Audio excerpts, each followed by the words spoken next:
नितिन नवीन अब राज्यसभा नहीं जाएंगे। मोदी शाह ये चाहते हैं कि नितिन नवीन अपनी पकड़ जो है वो बिहार पर बनाए रखें। और ये क्यों कहा जा रहा है कि नितिन नवीन के जरिए बीजेपी बिहार पर पैनी नजर रखना चाहती है। आखिर वजह क्या हो सकती है? क्या वजह तेजस्वी और नीतीश के रिश्ते सुधर सकते हैं? क्या निशांत की एंट्री इसमें एक अलग भूमिका निभाती है? और दूसरी तरफ तेजस्वी यादव का चुनाव परिणाम के बाद से लगातार चुप रहना और 100 दिनों का अल्टीमेटम देना और अब नितिन नवीन को बिहार में ही रखना।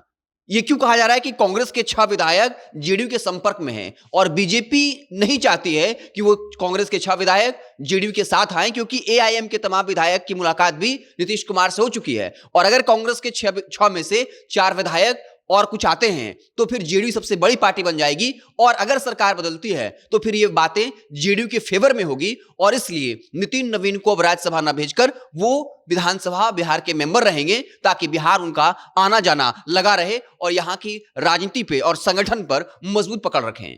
क्या वाकई में बिहार में आने वाले वक्त में खेला हो सकता है? पूरी कहानी क्या आपको बताएंगे। उससे पहले औपचारिकता के लिए बता दूं, मेरा नाम है हिमांशु कुमार और आप देख रहे हैं जनता जंक्शन।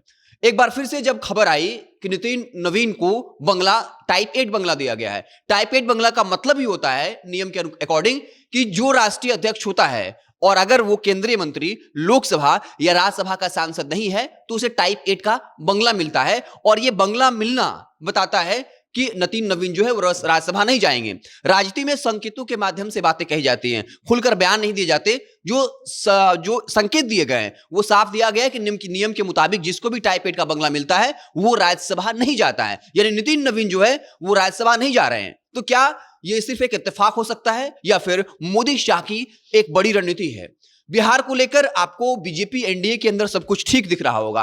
राजनीति में, गठबंधन की राजनीति में ऐसा होता है, ठीक उस पानी की तरह होती है जहां ऊपर से सब कुछ शांत दिखता है लेकिन अंदर ही अंदर एक लहर दूसरी लहर को काटती रहती है, मजबूत होने की कोशिश करती रहती है। और बिहार की राजनीति इस वक्त निर्णायक दौर में है जहां नीतीश कुमार के बाद कौन, क्या बीजेपी सालों के बाद अपने उस महत्वाकांक्षा को पूरा कर पाएगी कि अपने दम पर वो सरकार बना सके। अब तक बीजेपी को यह ताना मिलता है कि पूरा देश जीत लिया, लेकिन बिहार में बीजेपी का अपने बल पर कोई अस्तित्व नहीं है। ऐसे में जब खबरें आ रही थी कि नीतीश कुमार की पार्टी जेडीयू कांग्रेस के 6 विधायक को अपने पार्टी में शामिल कर सकते हैं और बाकायदा इसके लिए नीतीश कुमार की पार्टी जो है वो लगातार संपर्क में भी थी, जिसके बाद बीजेपी ये बिल्कुल नहीं चाहती कि कांग्रेस के जो विधायक हैं वो हमारे साथ आ जाएं, जेडीयू के साथ ना जाएं। क्योंकि एक दौर था जब बीएसपी से जो चुनाव जीते सतीश यादव वो रामकृपाल यादव से मिलते हैं और दूसरी तरफ एआईएम के जो विधायक थे वो नीतीश कुमार से मुलाकात करते हैं। तो कहीं ना कहीं संकेतों के माध्यम से दोनों पार्टी जो है वो अपने शक्ति प्रदर्शन कर रही है और ऐसे में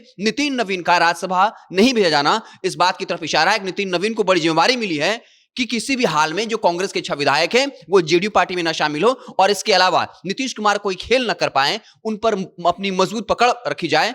इसलिए नितिन नवीन को राज्यसभा नहीं भेजा गया है। तो वाकई में क्या बिहार में खेल होना है? तेजस्वी का 100 दिनों का अल्टीमेटम देना इस तरफ इशारा है कि हम नीतीश कुमार की आलोचना नहीं करेंगे। और विधानसभा चुनाव के वक्त भी तेजस्वी यादव नीतीश कुमार को लेकर हमलावर नहीं दिखे और चुनाव परिणाम के बाद जब इतने सारे मुद्दे हैं उसके बाद भी तेजस्वी यादव का चुप रहना। और दूसरा, निशांत की पॉलिटिकल एंट्री की बात होनी, जहां जेडीयू कार्यकर्ता ये लगातार मांग कर रहे हैं कि अगर जेडीयू पार्टी के अस्तित्व को बचाना है तो निशांत को राजनीति में लाना होगा। आखिर वो क्यों कह रहे हैं कि पार्टी के अस्तित्व को बचाना है? क्या वो ये कह रहे हैं कि अगर निशांत नहीं आए तो फिर बीजेपी जो है वो ओवरटेक कर लेगी और इसलिए क्या निशांत की एंट्री करवाना चाहती है जेडीयू? क्योंकि ये बार बार कहते हैं कि जेडीयू का 90% कार्यकर्ता ये चाहता है कि निशांत की एंट्री पॉलिटिक्स में हो जाए।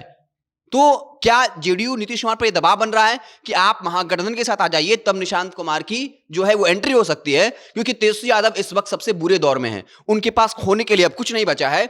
ऐसे में अगर निशांत की एंट्री होती है और वो महागठबंधन के साथ आते हैं शर्त पर कि शायद उनको एक बड़ी भूमिका लास्ट वक्त में दी जाए मुख्यमंत्री के तौर पर, तो क्या इस तरह का खेल हो सकता है? सियासी चर्चा जो है जोरों पर है और इसलिए नितिन नवीन का राष्ट्रीय अध्यक्ष बनाना और अब राज्यसभा नहीं भेजा जाना इस बात की तरफ इशारा है कि मोदी शाह बिहार को नहीं छोड़ना चाहते हैं। और इसलिए इस बार 5 सालों में आप देखेंगे कि बिहार के लिए बहुत सारी नीतियां आने वाली हैं, उद्योग लगने वाले हैं, क्योंकि बिहार और यूपी अगर बीजेपी ने कवर कर लिया या अपनी मजबूत पकड़ रखी तो फिर दिल्ली के राजनीति को साधना उनके लिए आसान रहेगा। क्या आपको वाकई में लगता है कि जेडीयू अब कहीं ना कहीं खेल करना चाहती है? क्या फिर से नीतीश कुमार का आत्मा जो है वो कुछ और पुकार रहा है या फिर एक राजनीतिक मजबूरी हो सकती है? आपको क्या कुछ लगता है? कमेंट बॉक्स में जरूर बताइएगा। फेसबुक पर देख रहे हैं तो पेज को लाइक कर लीजिए, यूट्यूब को सब्सक्राइब कर लीजिए। बहुत बहुत धन्यवाद।